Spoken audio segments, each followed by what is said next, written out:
morning, ladies and gentlemen. We have with us officers from the Directorate for Records and Management, DPRM, National Police, headed by Police Senior Superintendent Rolling Nanay, RJ, in short, Chief of the Recruitment and Selection Division of the DPRM, Superintendent Miras, and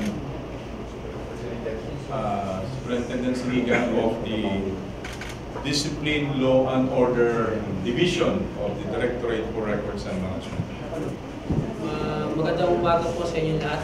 Ako si Police Senior Superintendent RJ Nanay ng DPRM, currently the Chief Recruitment Selection Division.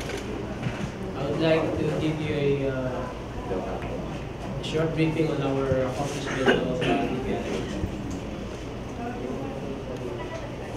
Dito po sa slide nito, makikita niyo po na ang kasalukuyang authorized strength ng Philippine National Police as approved by DBM, which is 174,410. This figure is based on the August 31, 2015 period. Ang ating actual na PNP personnel sa ngayon ay 157,975. So meron po tayong variance na 16,435. We are recruiting about 10,000 PO1 this year. Sa ngayon, nakaka-recruit na po tayo ng 5,879.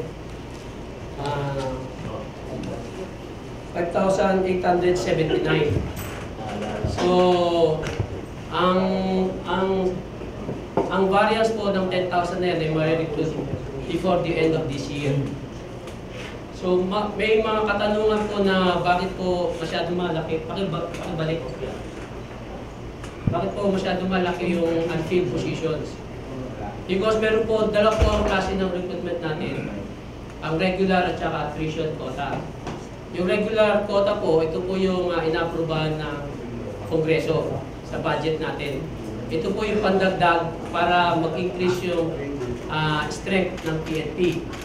While yung attrition quota naman, ito po yung mga natatanggal sa PNP by reason of retirement, dismissal, resignation, at saka yung mga death po.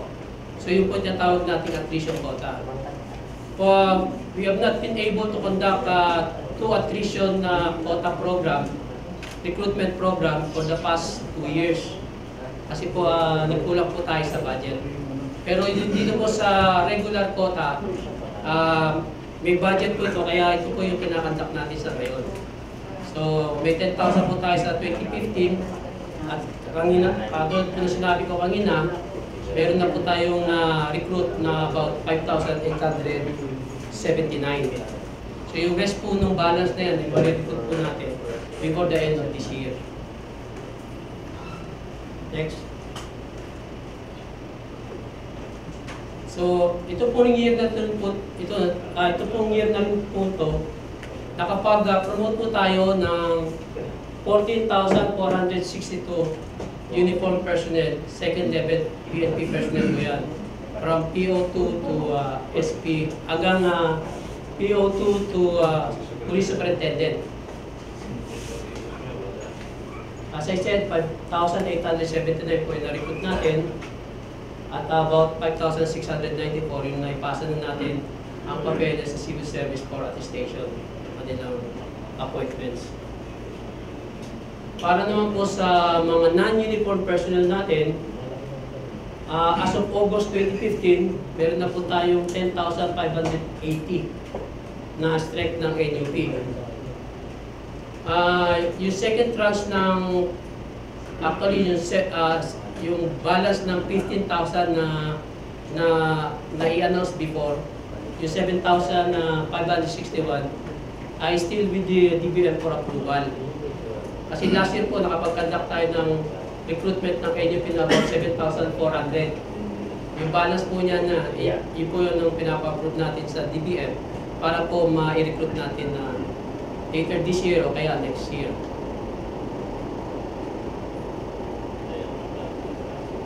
Sa Moral and Welfare Division po naman, nakapagbigay po tayo ng checks sa itong selected grantees para sa ating PNP-PLDT Smart Educational Assistance Program last August 14, 2015. At noong August 24, 2015, medalya ng kasanayan na naibigay po sa 10 PCOs for their eminently meritorious and valuable services rendered in the conduct of disaster victim identification during the fire incident that transpired at Kentex Manufacturing Corporation on May 13, 2015. Next. Sa ating Discipline Law and Order Division, we have conducted various seminar workshops, particularly in yung ating effort to streamline yung ating mga processes sa disciplinary mechanism.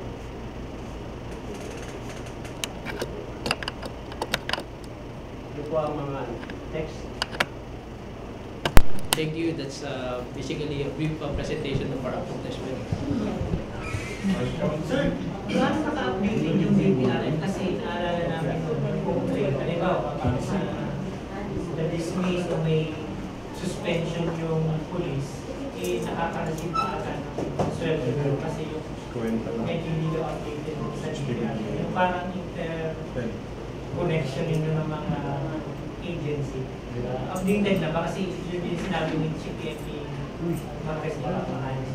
Actually, we are in the process of paggawa ng isang system. Mayroon na kaming system actually na lahat po ng mga data ng mga administrative cases, status ng cases from the different offices are being collated by one office, and that is the DLOD ng DPRM. Para po may isa lang tayong pagbabagsakan ng data para madali natin ma-monitor kung ano yung mga nangyayari doon sa mga administrative cases ng ating kapulisan. Ongoing po ito, ang review at ni-strengthen pa po ito para po ma-tie up din sa ibang agency of government katulad ng sa NBI, sa Ombudsman. So we can have a total picture ng mga kaso na na-involve ang ating kapulisan. Sir, pwede po ba-explain yung 174,410? Yun po ba yung total strength ngayon? Hindi po ma'am. Ito po yung authorized strike. Pag sinabi pong authorized strike, ito po yung pwede nating i-hire. Ngayong taon lang? Hindi, not necessarily ngayong taon ma'am. As long as mayroon tayong unfilled, like yung 16,435. Yan po yung, ito pong 174 is the authorized. Ito yung ceiling natin. Ito ceiling ng strike. Yes, yes ma'am. As I said earlier, hindi natin fill upan lahat yung ating authorized strike because hindi tayo nakapag-conduct ng attrition recruitment program for the past 2 years. So sir, official kasi minsan nagkakagulo-gulo kami ng total strike ng PNP. 157. As of August 31, 2015, the total strength of the PNP is 157,975. 150. This is uniform personnel lang po ma'am. Ano po? Uniform personnel. Hindi kasama yung... yung civilian. Kanina may mga 10,000.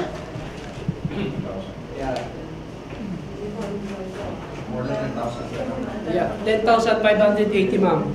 So ang total po natin, if we will add the non-uniform personnel, is 168,555. 168. 1,555 po. 555. Sir, bakit hindi kagad ang laki pala ng discrepancy? Eh, di ba, lagi pinag-uusapan yung police population ratio. Bakit hindi nga po nakakuha kayo ng mga tao sa local government? Yun po yung attrition quota, palagi po natin yung nire-request. At unfortunately siguro po dahil alam po ninyo yung budget process, hindi po kami nabibigyan ng MOE to recruit yung mga attrition quota. Ang naibibigay pong MOE is yung sa recruitment ng regular quota. Sir, nakakuha pala kami. Bakit tingnan mo yung superintendent, sobra sila dun sa supposed to be na meron sila o ang sinasabi natin ay, di ba? Para mas malaki sila sa dapat. Tama po ma'am. Actually ma'am, ito ma'am, we are undergoing a review of this authorized strength. Okay. Kasi we have to, hindi pa po na-adjust yan ma'am. Actually, tumaas na po ang bilang ng ating police superintendent. So, walang problema kung Yes, ma'am. mas kayo dun sa dapat. Hindi ma'am, actually we have already forwarded yung aming request for the amendment ng ating authorized strength. Kasi ang tama po ma'am ito, pero dito sa mga ranks, medyo may mga konting kailangan i-adjust. May mga na-aprobahan na po kasi ng mga positions na hindi pa nare-reflect dito. So it does not reflect really the actual positions para doon sa mga ranks na yun. Sir, ilang taon ba dapat ma-promote yung isang opisyal? May 5 taon po ba? Or ano yung mga dapat nilang i-comply? Sila ma-promote? Sa ngayon po ma'am, meron tayong bagong NAPOLCOM resolution na inisyo ang NAPOLCOM, resolution ng NAPOLCOM na inisyo na prescribing yung mga time and grade for each rank. Sa PO1 to PO2 is 2 years. 2 years. 2 years, PO2 to PO3 is 2 years, PO3 to SPO1 is 3 years, then 2 years, I have, hindi ko masyadong Eh, pag hindi nasunod yung promotion na yun, di ba hindi na, right? Wala yung isa parang na dapat na 3 yung sa PO1. Wala ba yung violation? Meron po tayong mode of attrition ma'am, yung mga non-promotion for 10 years. Yung hindi ka na-promote because of hindi mo na yung mga qualifications, mandatory qualifications like that. Marami po mga mode of attritions. Hindi lang po yun. Isa lang po yun. Sa mga star rank, sir, ano yung mga reason kung bakit hindi sila na-promote agad? Kahit sobra na yung years na, kunyari, matagal na silang 1 star. So, hindi sila ma-promote dati. Pinagpapasahin mo ba doon? Ang third level promotion po natin ma'am is based on placement by promotion. So, there must be a vacant position for you to be able to occupy a certain position para ma-promote ka po. So, without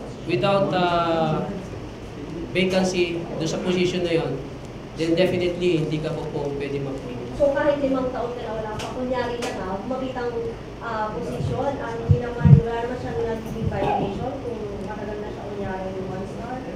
Kasi ma'am, ang rank structure ng PNP is triangle. So, not everybody can be promoted. So, nasasala po talaga. So, yung only, talagang hindi po, kumbaga, ay magkakaklase kayo. 10 kayo magkakaklase. Pero ang available na position is only mga 5. So, yung 5 hindi po talaga ma-promote. Kahit qualified ka. Because the promotion, the position available is konti lang po. So, kailangan talaga piliin yung pinaka-deserving sa positions na yun. Sir, you mentioned kanina na parang 4,000 plus yung i-recruit natin PO1 for this year. Yun yung target natin. Ano ba yung qualification nila para kung may mga marami walang trabaho sa labas, mag-apply?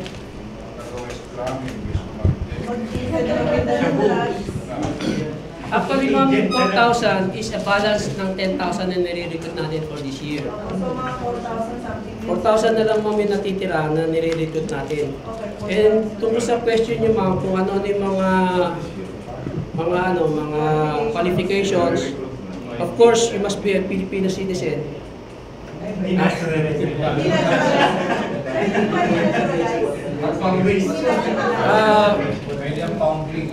Filipino citizen ma'am. Graduate po ng baccalaureate degree, person of good moral character, must not have been dishonorably discharged from military employment or dismissed for cause from any civilian position in the government, must not have been convicted by final judgment of an offense or crime involving moral turpitude. Yung male po dapat 5'4" in height, female 5'2" or 1.57 meters, must weigh not more than 5 kilograms from the standard weight corresponding to his or her weight, age, and sex, and must not be less than 21 or more than 30 years of age. Ang kailangan pong eligibility are the following. Any of the following po: PNP entrance NAPOLCOM, Republic Act 6506 or licensed criminologist, Republic Act 1080 bar and board examinations, PD 907 civil service eligibility to college honor graduates, and or career service professional examinations. Ito lahat? O one of them? Any of the following. Sa tanong niya sa quality, based dun sa data niyo, sir, ano yung parang course na talagang mas marami sa criminology? Of course, ang bat ng ating mga PO1s ay nanggagaling sa mga criminology graduates, students ng mga criminology. Yun ang bat natin. But marami rin tayong mga nare-recruit na from different courses, like yung education, may mga accounting graduate, may mga nurses, others. Meron pang veterinaryo. Kasi sir, yung ano, Media, wala pa po. during Meron the po. time ni General Purisima, sir, sinabi niya na parang wag ng criminology students, mag-shift na lang sa ibang mga pagkain ng education. Kasi parang masyado ng marami yung criminal. Sa study ata eh, parang yung mga criminology students yung na-engage sa... Yes sir, but again, it is also nakalagay sa ating law na the law gives more weight to sa mga graduates ng criminologists. Nasa law po kasi yun. So, mali yung sinasabi ni General Police. Balikan ko lang yung issue ng yung Binanggit mo. ano ba ito, pinapagay nyo, yung attrition program. Opo sir. For the past 2 years, ano sana ang problema ron? Bakit walang budget from the DBM or JND pushing for the budget? Actually sir, I'm not really privy doon sa process ng paano yung pag-approve ng project budgeting dyan. It's our controllership, Directorate for Controllership. But we've been requesting para sa part ng DPRM, we've been requesting for the budget ng attrition, for the processing of the attrition quota. When you say request, Ma'am? Parang ba nung walang budget, eh kung tutusin, di ba sinasweldo naman yun ng mga naalis? Ito transfer lang. Ang binabudgetan ma'am, hindi po yung sweldo nila. Available po yung sweldo nun. But ang binabudgetan po is the processing per se. Yung pag-process po, yung pag-conduct ng drug test, ng neuropsychiatric test, the medical and physical examination. Sa processing po natin, ang per capita natin for processing a single applicant is about 4,000 plus pesos. yung DPRM request the budget, to whom? Saan kayo humingi? Kasi bakit may DC doon na... DPRM request the budget to DC, and DC is the one collating all the budget from the different units ng PNP. Siya po ay nakikipag-communicate with the DBM. Pero ano ba yung record kung as of August 31 this year, kung ilan na yung police na natanggal sa servisyo? Meron po. Natanggal. Wala kayo na. We have resolved cases. Resolved. Yeah, resolved cases for last year. Kasi hindi pa po tapos yung... Hindi, ano yung malaking latest for this year? Yung mga natanggal po ba sir o yung mga resolved cases? Dismiss from the road. I-dismiss because may kaso.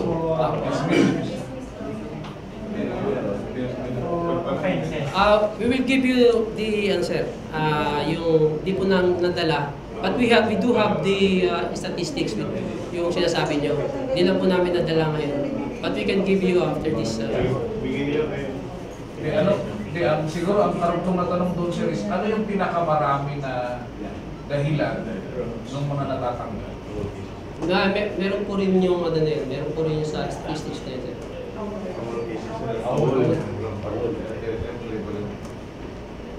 Sir, sa inyo din po tinatanong yung mga benefits ng mga Humihingi ba ng clearance sa inyo yung mga nag-retire so they can get mga benefits? Opo. Before po kayo, ang isang retiring PNP personnel, bago po niya matanggap yung kanyang benefits, dapat po may mga clearances siya. From different directorate? Yes, ma'am. Dapat po cleared siya sa mga kaso. Dapat po wala siya mga liabilities, yung mga firearms na isoli niya. Lahat po ng mga naka-MR sa kanya o na-issue sa kanya ng mga PNP equipments must be turned over before siya mabigyan ng clearance for him to be able to receive his benefits, retirement benefits. Sir, si General Peña, sumingi ako ng clearance. Na-clear na. Ang pagkakalam ko po kay Sir Napeñas, ang nakuha po niya is yung kanyang cumulative, yung kanyang CAL benefits.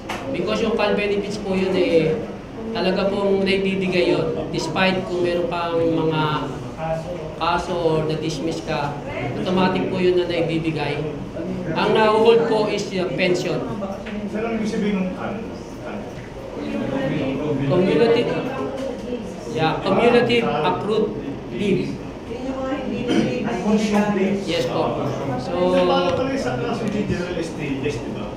Nakapag-retiro na siya. Sabi ng ombudsman mo, mag-isibak siya. Paano? Yung beneficio ba niya sa soli ko? Kung meron na siya nakuha. Hindi pa bilyan ba kayo sa hindi ko po alam yung tungkol kay Sir. In general po, sir, pag kung nakapag-retire po yung tao, tapos naibigay sa kanya yung beneficio. Kasi po kung meron po siyang pending case, hindi po may bibigay sa kanya yung pension niya. Definitely ma-hold po yun. Pero yung CAL pwede. Yung CAL po may bibigay. Yung po hindi pwedeng i-touch yun, hindi pwedeng galawin yun. Talagang nasa kanya yun. Tapos Right na po kung yun. sinabi ng korte, you are dismissed from service, sa soli mo yun. Hindi po. Hindi na rin. Yung pension po ang mawawala sa inyo. Yung CAL po, na-earn mo na po yun eh.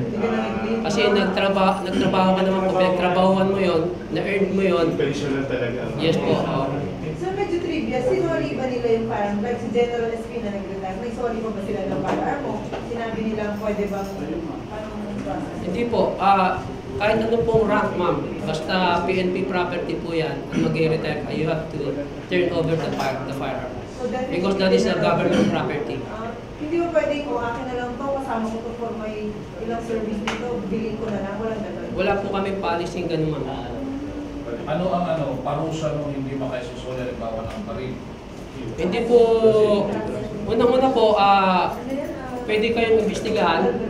You will be, a board of survey will be created to investigate kung ano yung mga circumstances surrounding the loss of the firearms. And appropriate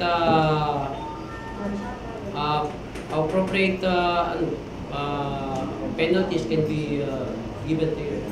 Pwede po na pagbayarin ka o kaya Kung pagbayarin ka, is it the same amount of the baril during the time of the purchase or the actual market price? actual market price, I think, is the ang nagiging basis ng yung babayaran mo po. Para po to discourage yung mga PNP personnel na hindi turn over yung kasi kung pagbabasehin mo yung kung kailan po niya na ano yun, nakuha kung matagal na po siyang police, so most probably mura pa po yun. So ang nagiging ano po natin yung actual market value para po ma-discourage yung ating kapulisan na So far, mayroon na kayong investigahan. Apo, kasi po lahat po na nag-retire, they have to clear their liabilities. So pag meron po sila na hindi masoli, automatic po yung creation ng board of survey. Sir, mga suspended, tinatanggalan din ba? Kailangan din nilang isolate? Opo, supposed to be. Pag nasuspend po kayo, you have to turn over your badge and your firearms. So marami din ang tulungan, sir? Wala po akong statistics sa ganun po, ma'am. It's the Directorate for Logistics po ang meron. Pero sir, pareho na iimbestigahan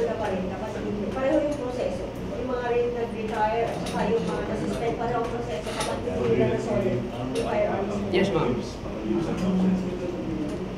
Or use and absence. Okay.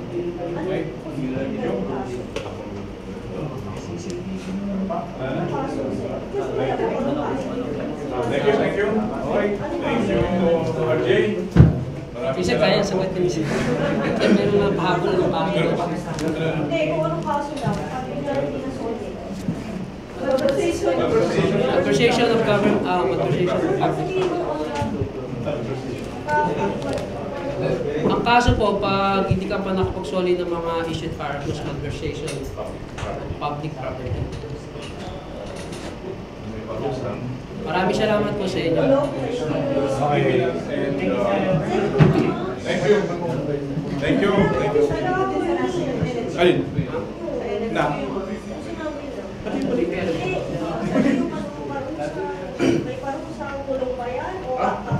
Yes, because malversation of public property is a criminal offense.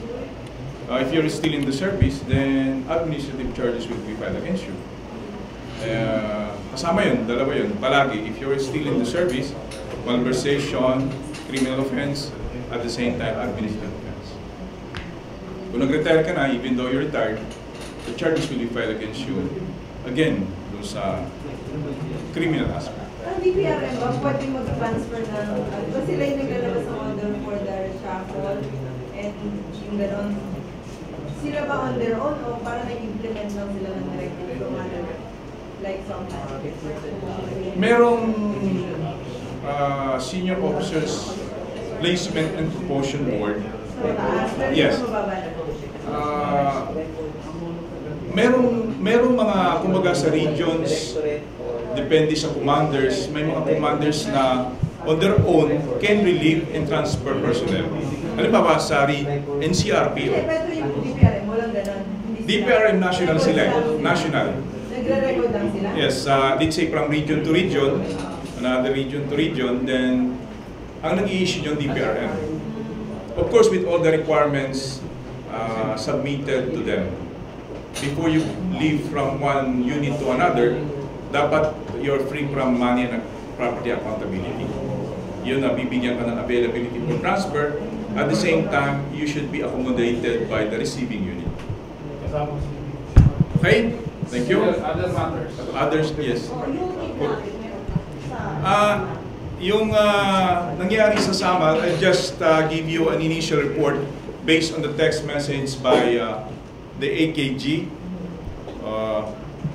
Pursuit operations are underway against the armed group who abducted 3 foreigners in Bapak, Samal yesterday, September 21 at about 10:30 in the evening. AKG is actively pursuing leads in efforts to bring about safe recovery of kidnapped persons.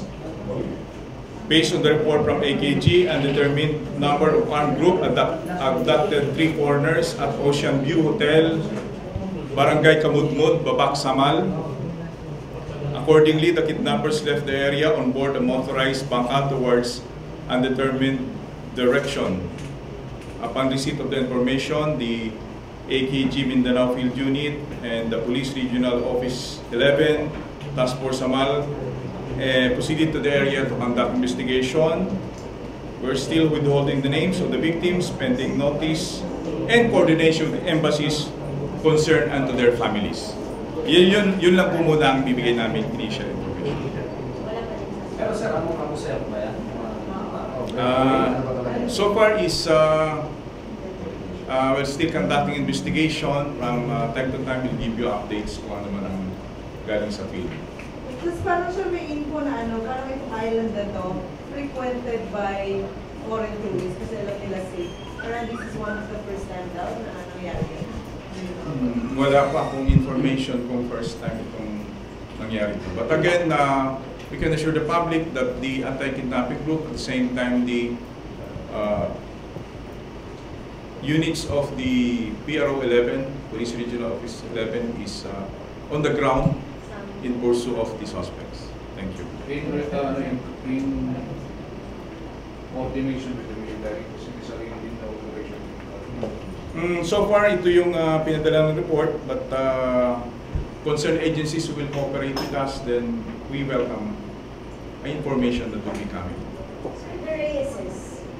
With regards to the Reyes, again, we appeal to the media that as soon as we obtain the details of the reports, we will announce it as soon as possible. Kasi Patty, the wife of Ortega, was parang saying that the task force 2Gs was the one giving her information.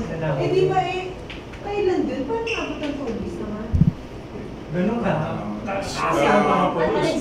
We will give you the information as soon as we obtain yung details of that particular this incident sa Thailand. Pero sa ano, ready kayo na dito ikulong mo sa kanila? Depende sa court yun. Depends on the court kung anong order nila sa amin, whether it will be kung saan man, we follow the orders of the court. Pero di ba before they were included in the Big Five? Correct. Tapos parang nagka-issue ng CA, ano ba sila ngayon? Are they fugitive from the law? O kasi yung arrest nila doon because of the expired travel documents and not necessarily because of any operation in connection sa case nila dito, di ba? Yun ang nasa news ngayon that they were detained because of immigration, immigration laws. As regard to the violation of law with regards dito sa Philippine jurisdiction, may mga process tayong sinusunod. But again, kung hindi pa naman nakukuha yung warrant nila, may legal process tayong sinusunod yan, then it's still existing. And we will implement that. May tao ang PNP, sir, nasa Bangkok, directing with the Interpol. Again, we ask for your indulgence as to the details. We will soon provide information as we obtain such information. Pero sir, nabanggit ng Secretary de Lima na PNP ang kumuha doon. Anong yun? Well, siguro that's the statement of Secretary de Lima. Definitely, once we have the details of the activity or anything, we will something from us on our side. We'll definitely announce it as soon as possible. Pag kinuha niyo sir sa Phuket, pwede kami sa mga. Sagot mo? Alista ka sa akin. Muna na. Okay. Wala pa tayong information dyan tungkol dyan, Ian. 5 days sa Basta, we can assure you that as soon as we have the information, then we will give you the details of which. We can even advise media advisory. Yes, Ian. Na-zero in daw kasi itong magkapatid dahil nasa mga tawag. Nag-pray ba ng PNP kung nasan sila? Basta't sasabihin na lang namin sa inyo po kung ano man ang detalye po. Pero sa basic warrant investigation na parang kung bakit sila nakaalis, sa Pilipinas, may initiative ba yung investigation PNP? As far as we're concerned, sa ngayon is of course yung sa enforcement muna ng existing ng warrant. Pero sir, can we say na yung PNP played a role dun sa arrest ng dalawa? Pag ilalabas natin yan na pag meron tayong information, complete information. Wala pa lang Basta nilalabas namin. Ay, linawin mo sir kung ilalabas yung I mean, the details. Baka mamaya sa NBI, magpo-press con sila nakahuli I think they know that kung sino man ang responsible. Kung sino. Yes, sir. Sir, kasi isa naman natanggal yung mga nasa Big Five. Sir, anong efforts dun sa mga si Cleo at si Tuloy-tuloy naman ang kagaya ng nabanggit ni CIDG. Siya mismo yung andito nun, di ba? Tanong mo yun, di ba? Sabi niya is definitely we'll catch them. The law of the law will catch them. Even if they The long arm. Diba? Okay, thank you. Eh, di kasi iba na sa yung piloto na meron sa booth. May tanggihan pala dito, hindi ang natin nabalitaan. Sabi sa likod. Ano lang gagawin doon sa HSS pa naman? Wala kaming report na as far as the report of AIDSOT is concerned, walang pulis doon. Si piloto man to sir eh. I have a copy of the report of EDSO. Walang pulis dito. Walang pulis doon. Walang pulis. Kinuha siya. Kasama siya sa... Si Lea. Dahil natin Si Lea. Kasama siya sa 33. Isang polis sa dating barangay namin. Pero nung ginala dyan, hindi na siya kasama kasi dinampot lang siya dahil ang target yung jowa niya na noon. So isinama siya dahil nandun sa target nila yung girlfriend. So since nandun siya, sa bahay boyfriend lang siya, kinuha din siya. For investigation. Oo, naman nasa asset naman naman yung protection. Pero meron talaga sa polis na target, hindi nila Pero yung Napaniwanan presence din niya nila doon, di ba yung presence niya doon, may nag-stick Oo. Di ba, parang naman, parang mga basis na yun of Drug tolerating yung mga police. Nakatira pa doon? Agent siya. Hindi lang na-inform, ikaw pa lang. Ano question? Yun nga. Deep We rely on the report of EDSO. Deep Kung ano ang report nila. Yung nandun sa film, eh, inauli pagdating. Well, yun ang official report nila. So, yun ang pinadalang report. I rely on that based on that particular report. Kasi dapat pinaklaro din nila kasi may mga nag-cover naman doon. Klaro na may nahuli talaga mga pulis. Pagdating dito, wala, baka lalabas, it turned out, cover up na naman yan. Let us be reminded that there are elements of commission of a crime. The presence of a person in a crime scene is not necessarily is the perpetrator of the crime. Case ng wrong time. Pero may Evidence, circumstantial measure. circumstantial evidence must be supported also with other evidence. So let us, let us give benefit of the doubt. Though, sabi nga, based on the pronouncement of the Chief PNP, we do not condone police officers involved in crimes. But we should also protect those police officers who do not commit crimes and just performing their duties. Sinabi naman ni Chief PNP, we will not tolerate Correct. Correct. I But, instructed the EXO to have the case airtight. Yun ang correct. statement. Yes, Hindi that's... wala sa report. Yeah. Istorya namin ngayon. Yes, I can give you the report. Yun ang ginawa ko sa kanila. Oy, in-explain din sa inyo ni Lea.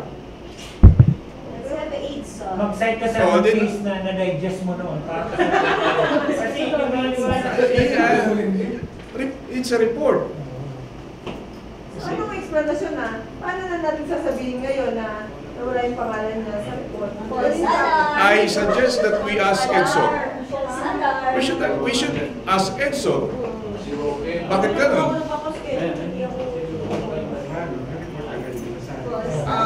Ang atin lang doon is that ang tawag dyan is, let us not conclude immediately. Hindi yung sa area pa lang is for the benefit of those people in this particular area, and then let us not judge immediately. Let us wait for the case to be filed and the official report from the operating units rather than judge immediately on that particular crime scene. So we will be clarifying it with the EDSO what happened dun sa initial report that the police was arrested and then yet was... Wala namang sinabi kahapon si Chief na mayroong police doon. I was there. Ano nga yung sabi mo dito to? Ay, ang policy yun. It is a policy of the Chief PNP not to tolerate. Yes, So you're not that's clarifying correct. that no police officer was arrested during the raid? That is based on the EDSO report. I have a copy of the report. No police officer was there. Baltasar is the last name. Inulit sa akin ni Jamie yan. Binilang ko pa sa kanya kahapon. And Jamie is Baltasar from inquiry, right? Baltasar is... Yun ang sinasabi nila police. Ano nga yung Baltasar? Hindi na nila dinala. Wala. I counted even each, what's this? Yung mga pinala nila o kasong sinama doon. Because she was asking me. And sabi ko, ito lang nakalagay dito, so I rely on the report. I cannot change the report. Yes. Current ng police yung hindi ba siya makakasuha na maimbisigahan kasi tinolerate naman niya kung sakaling alam niya to. That goes beyond a deep investigation. deep penetration. Pero pwede ba siyang i-investigate ng HSS doon sa nangyari? If there is sufficient evidence or evidence that would support that he's involved, then an investigation can be initiated. Depende sa evidence na makukuha ng operating unit if there is, then they can initiate investigation. Again, let me emphasize, we do not tolerate policemen involved in crimes, especially drugs. Tinatanggal yan sa servisyo immediately. If you're found positive with the due process system that we have, but the maximum penalty really is dismissal from the service. Tanggal yun. I experienced that already because I have so many cases sa Manila observe. Hindi na pinapatawad yan. Wala silang room sa service. Wala. Pag nakita mo ba si Mayor, wala na. Wala. I can assure you. Yung daw, parang nag-indicate, nag-exude lahat ng drug dependent nitong police. What would be the step of the PNP dun sa kanila? Hindi man siya arrested for the Changi, pero mukha daw siyang addict. Ano? Steps to be taken. How to quantify a face of an addict? Hindi. Pero hindi ba siya ipapat-drug test o whatever? Pwede, random test, yes. We can, there is a, remember that we have an effort in random testing. Actually, the latest of which is in Region 10, marami doon, di ba, ang ni-random test. Sa aming areas din doon, sa local, marami naman kang nira-random test. And just in case, then we can do that also. If we think that this police personnel really using drugs, then they can be randomly tested. So for the record, check natin with Edson, bakit hindi pala na-name yung police dun sa report o hindi na at all? Well, as far as I'm concerned, I rely on the report of EDSO, and based on that report, walang last name doon na Baltasar. Wala nang coordination, bakit initial may ganun report? We can check with them why he was invited, why he was arrested, why. And yet there was no report. Then we can let EDSO explain on that for the clarification of everyone. Thank you. Last question. Yes. Saan daw tayo sa Thursday, sir? Maraming salamat po at sa inyong pagbati. As usual, dito lang tayo. Dito tayo. At magpe-press briefing, alas 11. Ayaw, Thank you.